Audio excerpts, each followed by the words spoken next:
Hello, everyone. Welcome to Cozy Conversations. My name is Harshita Anand, and I'm a counseling psychologist in India. And I will be your host for this whole podcast. So, for this podcast, my whole aim is that to create more mental health awareness. And I will be talking to a lot of people who have consented to share their stories of resilience, courage, and a lot more with me and you all here. So, on the note that I hope that you can take away something from this podcast or something from this episode. And if you can't find hope, I wish hope finds you instead. Let's welcome Pankudi Garg, who is also a therapist and a wonderful human being. Hello, Pankudi. How are you? Hi, Harshita. I'm doing good. How are you doing? Oh, I am good too. How's the summer over there? Um, so it started raining, thoda, like a day or two ago. But yes, summers are in full swing here. It's and because it just started like last week here properly, so everyone is in that weather change viral is going on for everyone. But yeah, Yeah, summer is this time really, really bad. I mean, it's really hot, but I hope rains come soon for us as yes. well, all of us. But yes. Okay, so as this is going to be a lot about your mental health journey, let me start with, what made you feel like that you need to, come to this podcast and talk about your mental health? Um, So, as I also, while we were talking, I also shared this with you that one of the very major aims that I had was that I was just so happy to see this initiative being taken up in our space, in our profession, in our field. A peer of mine has taken up Yeah. this initiative, and I just really, really wanted to support it. And I think what you are doing is amazing. That is, creating this small library, small human library of people sharing their lived experiences, sharing their stories, as you mentioned, of resilience, courage. And I think we all need that. We all can have that small library for us to fall back on when we think that things are getting just too hard for us. Mm, So one was that. The other one other aim that I had was that just I think when we talk about mental health, people always think that oh, mental health is something जो कि बहुत बड़ा होना चाहिए. There needs to be like a mental illness, or there needs to be like mm, this big T traumas, mm, or yeah, something really big must have happened in your life, and that is mm, when you go yeah. out and you seek professional help, or that Yeah. is when Mm, you need professional help. yeah. Um, I personally wanted to share my journey because I have had mental health concerns. I have felt really lost. I have felt really demotivated. I have had those feelings. I have had depressed feelings. And that was not because something like it was something that was very hurtful for me, but in our common normal sense, not something very huge had happened, but something which is a part of my day to day life. And that Mm, happened, and that made me feel what I felt. So I wanted to come in here and to sort of like normalize that yeah. hey, even if day-to-day life is difficult, you can reach out. That can still cause you mental health concerns, that can make you feel stressed, anxious, and everything. Yeah. And it's okay to seek out for help, even for those small things that people generally tell us, carry it. So this is just a part of life, and you just gotta live through it. You don't. You can reach out for help. Yeah, I mean, absolutely. I don't think a lot of people know that it's not necessary for you to have a mental health illness or you have to be diagnosed with an issue to actually reach for help, actually. So yeah, I mean that makes a lot of sense. And can you share a little bit about on this note, can you share a little bit about your background and how it has influenced your perspective on mental health? Um, So, talking about my background, of course, like because we are people from the field, Yeah. so of course you got to get to learn about mental health more closely than probably people who are in other professions, other fields. Uh, so, if I talk about myself, I was actually never this person. So, you know how there's this common myth that goes around कि therapist वो बनते हैं जो बड़े sensitive होते हैं. Hmm. You know how inherently these are people who are very sensitive or who are very empathetic or who are like very good listeners, and they sort of start feeling that okay, we should now get into psychology. But I was actually quite opposite of that as a person. I Hmm. was never this person. I was a very closed off person, never vulnerable with myself, with others. Um, and it was actually psychology who made me turn into a person. Psychology that I just took up as a subject, that oh, this subject interests me and I don't want to study maths, so I'm Hmm. going to take up psychology. In my school, that is how I got into psychology. Then after my 12th, that oh, I don't want to do BCom. Who Yeah. does BCom? So let me just do my BA in psychology. That is how I got into psychology, and that is when I sort of started, as we say, empathy is a skill. I started acquiring empathy as a skill. I started, imbibing those qualities that we mental health professionals have. I actually learned those qualities while I was in the field. Yeah. Um, and yeah, and that is when I could closely interact with people. I could see them from that lens then, which lens I did not adopt earlier. Yeah. That is what got me closer to this field, or made me more aware of the mental health difficulties that we face Hmm. on a day-to-day Hmm. basis. Yeah, I mean, it comes with practice as well, isn't it? That you are talking to people, you are hearing them out, and then you realize that, how empathy comes in then, and how you realize a lot of things about yourself as well as you go along this journey, right? So I can see that it actually helped you become a different person as well, how psychology has helped you a lot in your personal journey as well. Sure. Okay, so moving on, I wanted to ask you about a significant moment or a turning point, in your journey, which made you feel like, okay, this is something which made me feel like that, this is turning my life, or this is something which is gonna, change my life, or anything around those things. Or was it this point only which you shared with us right now? Um, I think for me, that point was actually COVID, um, 2020, because I think a lot of things happened for me Hmm. at the same time, which I believe, like, I think for everyone, COVID has had its own share of difficulties. Hmm. For me as well, a lot of things happened at the same time. And Hmm. that I believe was like a turning point for me. And that I believe was also the starting point of my mental health journey, my therapy journey as well. Hmm. Hmm. Um, so if to talk about, like, of course, when 2020 hit, Yeah. um, I was in my third year of college at that point of time, and it was our last semester. In Jan we start with our even Yeah. semester, so it was our last semester. So of Yeah. course you're looking forward to that your college is going to end, your Yeah. bachelor's is going to end, and Yeah. that's going to be such a huge. That is a very big milestone. After your 12th, Yeah. you get done with your bachelor's. That's Exciting. a big milestone in your life. Yeah. We never got that ending per se. We never got that farewell, and things just sort of went by, and everything was just mixed. But that was something that was happening, and that is also the time you sort of start thinking about your future as well. That Yeah. now after bachelor's, what do I want to do?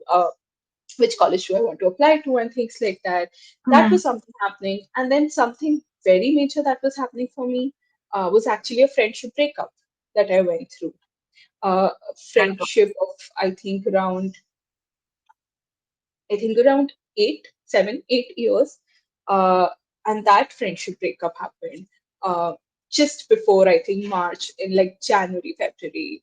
So that was something that I was going through, and all of these things were happening together in 2020, and I think that was, as you said, like a turning point, a significant moment of my life, where I felt like everything was just crumbling down. And there were like days and days of feeling so lost. Um, you know, I also, this is something that I'm very passionate about as well in my work, and I talk about this a lot in my work as well, which is just our 20s are such a difficult time generally as well, because there are Yeah. so many transitions that are happening in your life, Yeah. be it with college, be it with your relationships, all your relationships, your professional careers, just you looking at life, you developing this new identity for yourself in your Yeah. 20s. And I think all of that was happening for me at that time. That, like, it was like the beginning of my 20s. I was like 21, 22 probably. Um, and all of these, it felt like all of those transitions were happening at the same time for me. And I felt like I was going through such identity crisis. I did not know who I was. It was also friendship that you've had for so long, for Yeah. 8, 9 years, that person has been a part of your life. Yeah. And when that breakup happens, when that crumples down, um, it leaves you with so much self-doubt as well. Yeah. What went wrong? What was it that I contributed to that? And definitely, there was something that was from my end as well that went wrong. Yeah. Um, so to sort of come to terms with that as well, that acceptance to happen, that forgiveness to happen. Um, so yeah, so I think 2020 was probably the time where, um, yeah, things changed for me, and it was also the time that my mental health journey, my journey with therapy, also started.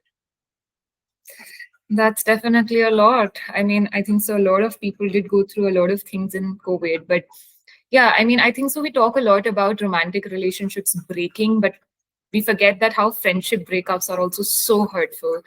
And it's a very different bond which you share with a friend, and that breaking, and that too when it's 7, 8 years old, so long you've been with a person, and you feel like they will be a part of your life and significant events of your life. And that must be really tough. Um, So at that time, I would say that your mental health journey started. What exactly, if you had to actually talk a little bit about what helped you cope with all of that, or how therapy helped you, or certain things which you would like to share which helped you a lot at that time coming out of it?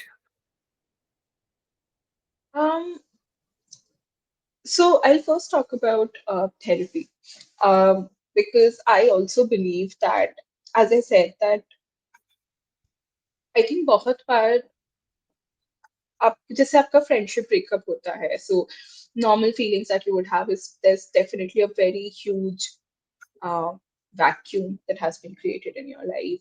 Yeah. As I said, there's this whole loss of identity that there's a Yeah. whole loss of identity, and there's a whole, you know, questioning Hmm. about yourself. There's a lot Hmm. of guilt. There's a lot of regret. Yeah. I could have maybe done things better. Maybe I could have done this, or maybe I could have done that. Hmm. Now, when you talk about it generally, again, people would feel ki, theek hai, give it time, Yeah. or you'll get over it with time. Yeah. Um, but because I was a psychology student, I was able to understand. And with, again, as I mentioned, while this was happening, there were other things also happening. This whole college thing, and, like, what Yeah. do I need to do for my future and Yeah. things like that. It all got so much. It got like, I remember I would cry to sleep every single night because it just made me feel so anxious all the time, and it made me feel so stressed all the time that what is even happening in my life right now. um, I have no idea. I do not understand. I do not Hmm. understand that. What am I supposed to do? I just felt so lost. Yeah. Normally, when these things happen, people are just like, it's okay, give it time. But because I was a psychology student, I was able to understand that, okay, that, this is not good. I can see all of those, वो DSM में वो जो हमारे depression के symptoms Yeah. होते Yeah. हैं, Thinking within. and yeah, so I Yeah. can see that, all of this is happening with me. Like, I was not clinically diagnosed with depression, but as I said, that I could see those depressed feelings to be there. I could see those changes in my appetite, changes in my sleep to be present there. And so I was able to take that step for myself that, okay, I think I should go for therapy. This is Hmm. not good. Hmm. Not this is not good, but this is something that is really affecting me a lot. Yeah. Yeah. So that is when the first thing that I think I did for myself that was good for me was that I went for therapy. Hmm. Um, I remember this, not the first, but and that was the first time I was going for therapy. Yeah. So the second session I had this whole venting out session, and Mm. not venting out, but like a catharsis session where I Yeah. was just like reminiscing about everything that had happened, and I was just like sharing everything that had happened, and I was bawling my eyes out. Yeah. And um, yeah, there was just like so much piled up. So the first thing that I did was for myself was therapy. Um, I won't say that at that time, because due to some reasons we could also not continue after 5, 6 sessions. So I will not say that at that time therapy was something that helped me to that resolved everything for me or things like that. But it was a very supportive Yeah. uh, supportive space for me where I Yeah. could, just go and talk about things in a very non-judgmental manner. And like my therapist would just be sitting there listening to me, validating me. Because when you have this question, what did I do wrong? Yeah. Um, for someone to be able to hold that space for you, to Yeah. validate your feelings while helping you to understand things for yourself. So therapy was something which was a very supportive space for me, which then led me to sort of, I think, it gave me that strength. It gave me that feeling that okay, I have someone, or again, I have a space which is supportive, that Mm. I could then start going inwards. I could then start adopting other things Mm. that were helpful for me. And so one thing that I remember is that really helped me during that time was me spending time with myself. And I Okay. had this sacred time that I had assigned for myself, and that was that in the evening, around 5:30 p.m., I would go sit in my balcony. I would Mm. read my book, and I would have my cup of tea there. Oh, wow. So that is when I could, come out of that. Thoda thoda karke come out of that restlessness, that anxiety that I would feel every day, all the time. I could Yeah. then start moving out of it. I could regulate myself a little better once I started going to therapy. Um, and then I could start moving more inwards, reconnecting with myself, spending more time with myself, which then helped me to sort of course, like it's a process that Yeah. happens. it, It it is a takes time. It's not like process. everything became better at that time, but Yeah. that is, I think, those certain things that I did at that time helped me to move to a space of maybe acceptance, letting go, moving forward in life.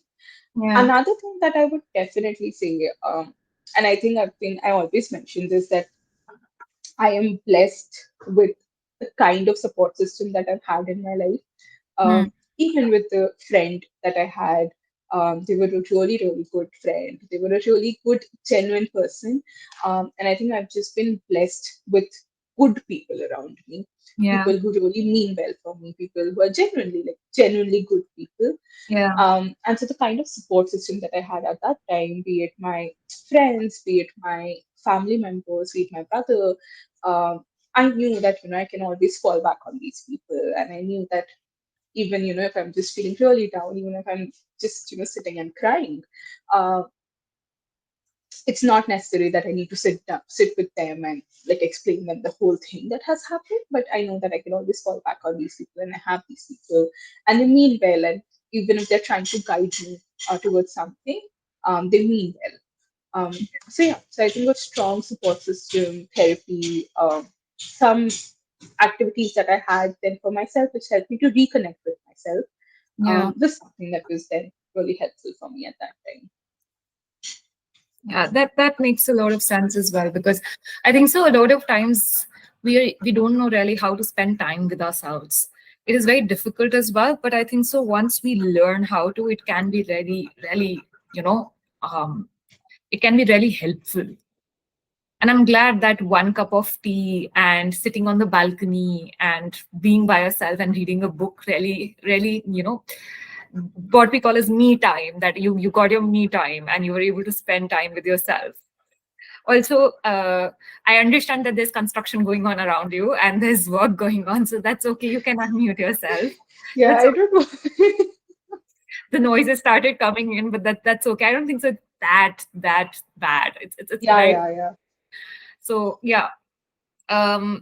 While you had a great support system and There were people with whom you could share and not be judged or asked questions about. I mean, I think it's a very great thing to have somebody who doesn't ask you like what happened, but just sits with you and stays with you and is like, okay, it's okay, whatever it is, I'm here, and doesn't start asking you like, oh, what happened, what's wrong. Sometimes I think so we all need that somebody is sitting next to you and being like, it's okay, I'm here. And while all of that, I want to also ask you that, what are some, if you have any milestones which you achieved in your, growth journey in mental health, which you would like to share, which you felt like, oh, this is a milestone for me. And, even though I think so, just sitting by yourself and spending time with yourself is also a huge milestone to actually acknowledge. But any other specific moments which you had in your life, in your mental health journey, that you felt like, oh, now this is something which makes me feel like, that there has been some change in my life. Uh, Thank you for asking me that question. Helps me to reflect as well.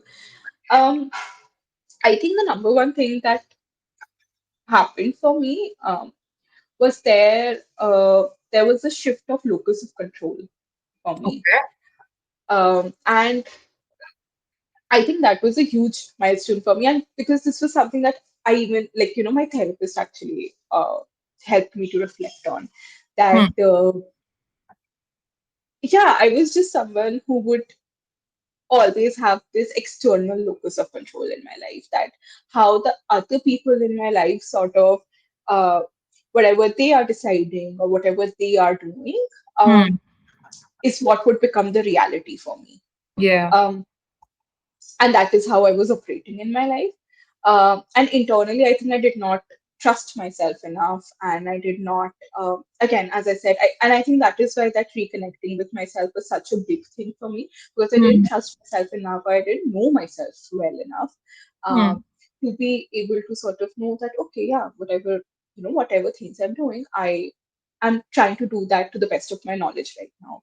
Yeah. It might not be the most perfect thing, but this is how much I know. This is, I think, is good enough for me, and that is how I'm, taking steps in my life or doing things. Yeah. So one of the big things for me that happened, oh, a milestone that marked my mental health journey was the shift of locus of control from external to internal. Uh, Yeah. and I think if I put it out in a very quantitative thing, that I could see that yes, now I have like taken a step for myself, I'm doing something for myself, was Yeah. actually when I enrolled for my masters.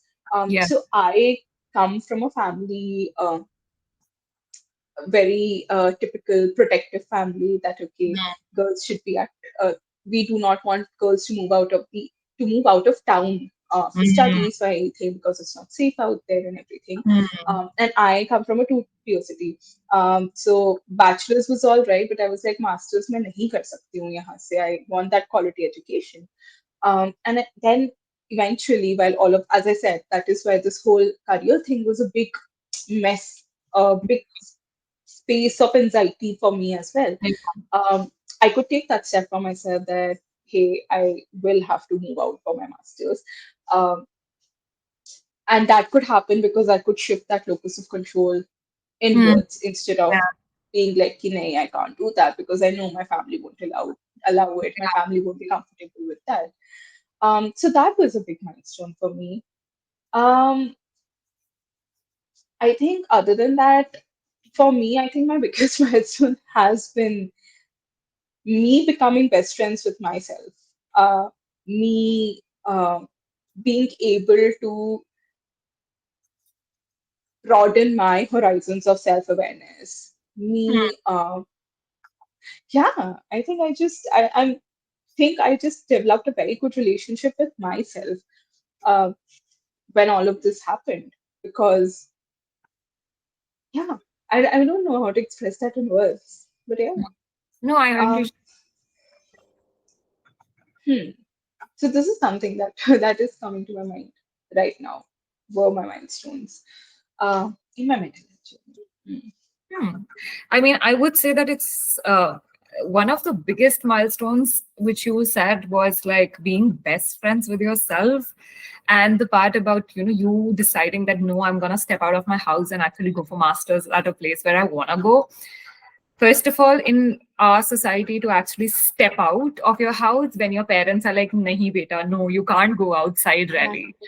It's a very big deal. And it takes a lot of courage to just stand up and say, no, I want this for myself. And I think so. I don't know how many people are there who are not able to say it because it's so difficult. It's so scary to even say that, because what if later people come back to you and say things to you? I vividly remember that conversation when I had with my parents.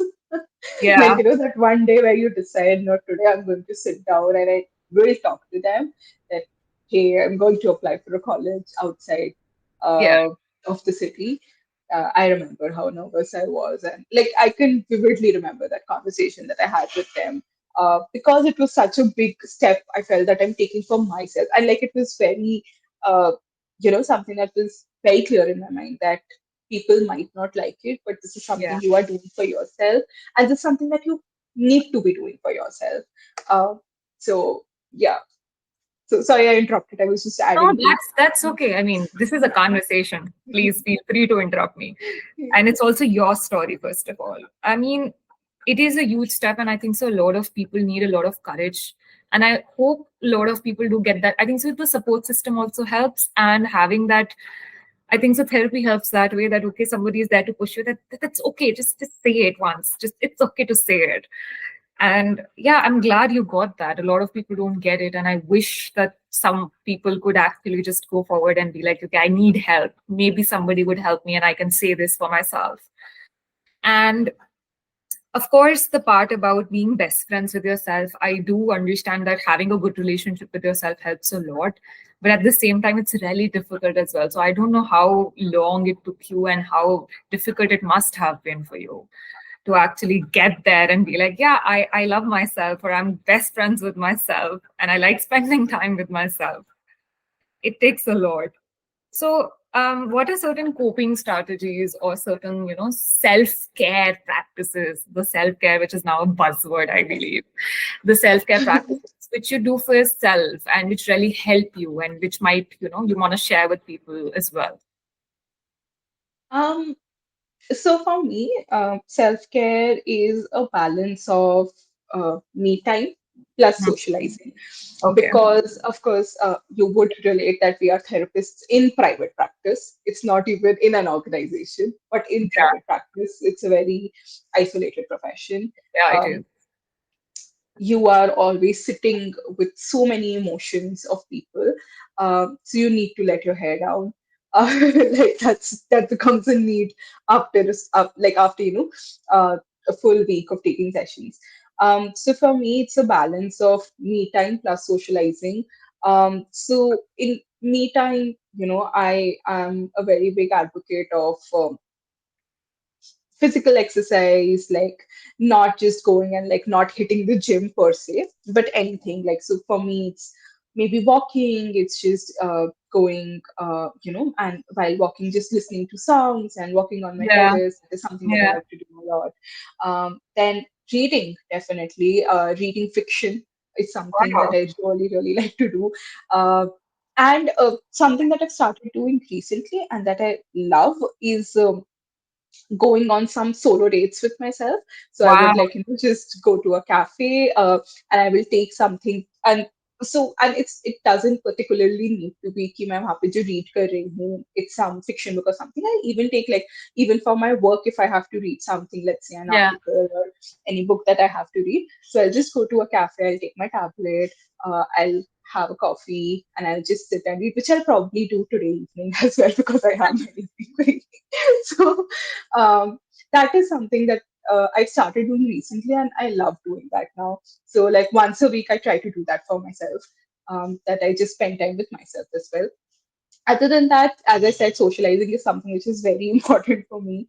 Yeah. So, just going out with my friends, and um, something again I recently started doing is trying some new activities as well. So Hmm. I always used to feel that I'm not really good with creative stuff. I'm not really good with Uh-huh. art. Yeah. And in my city, my city is very, culturally inclined, and there are a lot of workshops, a lot of plays, music fests, and everything happening. So I try to attend those as well. I try to go for different workshops, Hmm.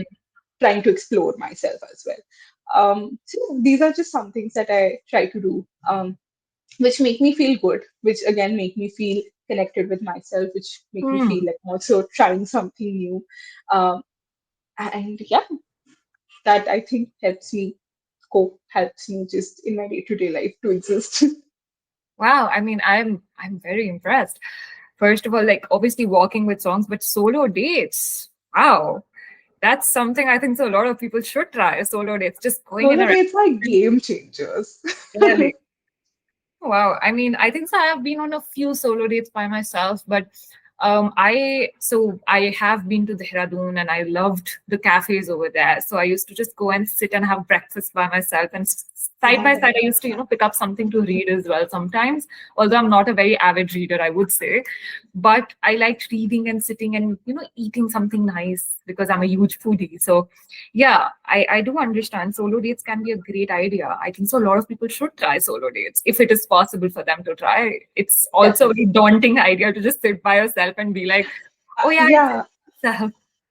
I think you should just start small, and that is why I think going and having like a small beverage, like, Yeah, just a coffee or a tea, yeah, it isn't also very daunting कि ऐसे खाना order कर लिया अभी मुझे खाना भी खत्म करना है, yeah, that'll take me time as well, and I'm like sitting and eating alone.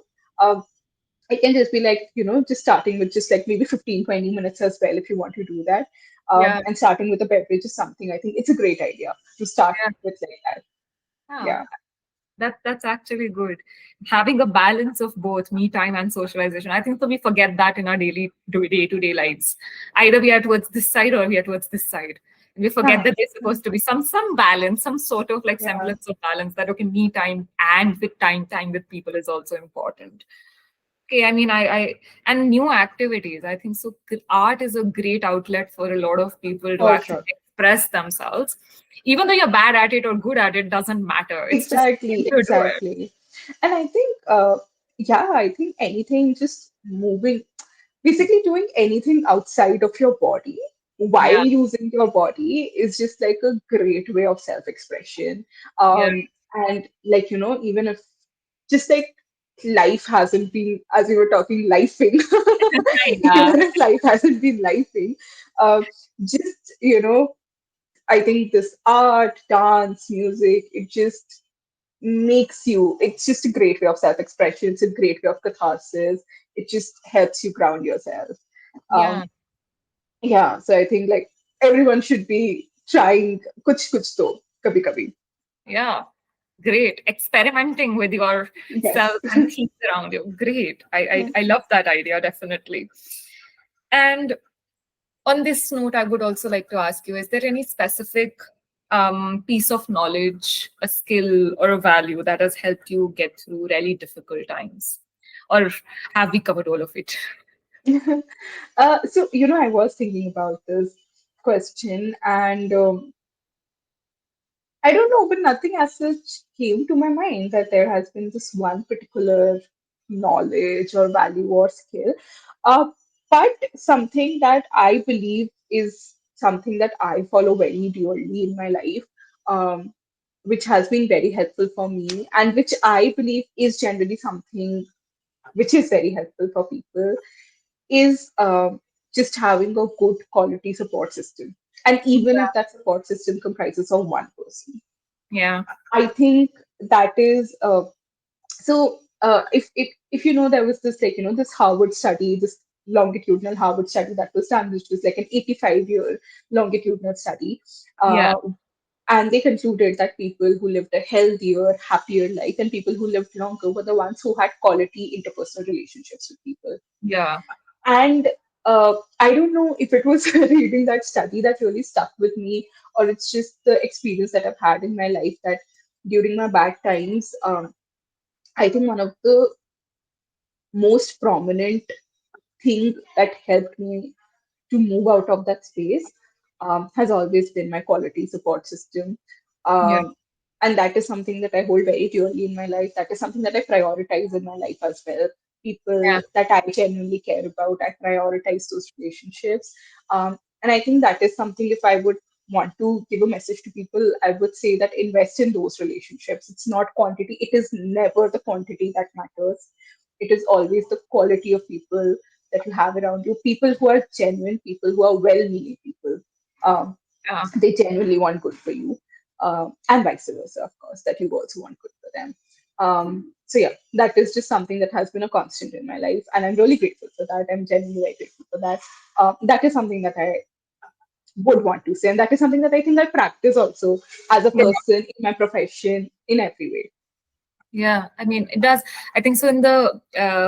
I think so. I was talking with somebody, and I think so on this podcast only, it has been a conversation that connections are so important. Like Instagram is again filled with like self love and all those things, which is great, which is really important. But at the same time, having connections with really, genuine people and having genuine connections with them, which are not just small talk connections, but which are like who really want to connect with you, want to know about you, want to be with you, and are there for you as well. And same goes for you. You're also there for them. And yeah, that does make a huge difference for a lot of people, I believe.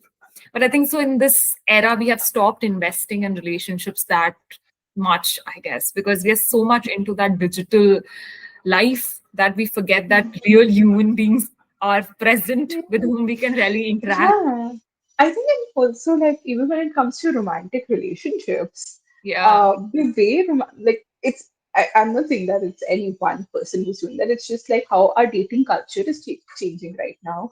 The Yeah. way people, the options that we have in front of us to get into a new romantic relationship, because our professional lives are so, we are so occupied with our professional lives. हमारे पास as such कोई opportunity भी नहीं होती है for us to sort of move out, meet new people, and so sometimes the only things that we can rely on is the dating apps. Yeah, definitely. And while dating apps are a great source, can really be that bridge for you to connect with people, uh, but it just becomes very, very difficult. It makes you feel so unfulfilled at times. It makes you feel this constant pressure that you have on yourself, that you need to Yeah. present yourself a certain way, you need to be doing certain things, or how you're going to be selected based on the kind of profile that you have put up, the kind of pictures Yeah. that you have put up. Yeah. Um, I think that also then acts like such a big barrier in Yeah. that initial connection that you form with a person when you're getting into like a new romantic relationship, or when you're just exploring a relationship with someone. It acts as such a barrier. Like, there's nothing that we can do about it right now. Right now, yeah. but, but Yeah. yeah, so I think in every aspect, that connection that you have with someone, that purity of connection that you share with someone, I think that is where the digital age sort of hampers that purity of connection Yeah. that we form with people from the get-go. Yeah, because I do believe that one thing which is there is that texting is not a very great way of communicating. It's like, Yes. I think so, it's very much proven as well that on text, you will never be able to understand the emotion, the tone, all of those things, the small, small nuances. And it just ruins it for you sometimes. A huge fight can become a disaster for you if you're doing it on text. So, yeah, I mean, yeah, I do believe that there are some, but again, the point is that we are in an era where people need to meet Yes. people and we don't have any other way. So, like, Correct. we don't have any other way out, but again, very restrictive, that only a profile and only a person can, Yeah. select you on the basis of this tiny phone screen profile which they have for you to see, like, oh, it's a Yeah. resume. Yeah. Yeah, I mean, there are challenges definitely, but we are trying to get out of them again. But Yes. um on this note, I would like to ask you, you have shared your story and it's been great listening to whatever you had to share with us. It's and definitely takes a lot of courage to say out loud what you've been through. So, how would you like, people to be impacted by what exactly you had to say here? Or how would you like to contribute to the, stigma which is there in the society related to mental health?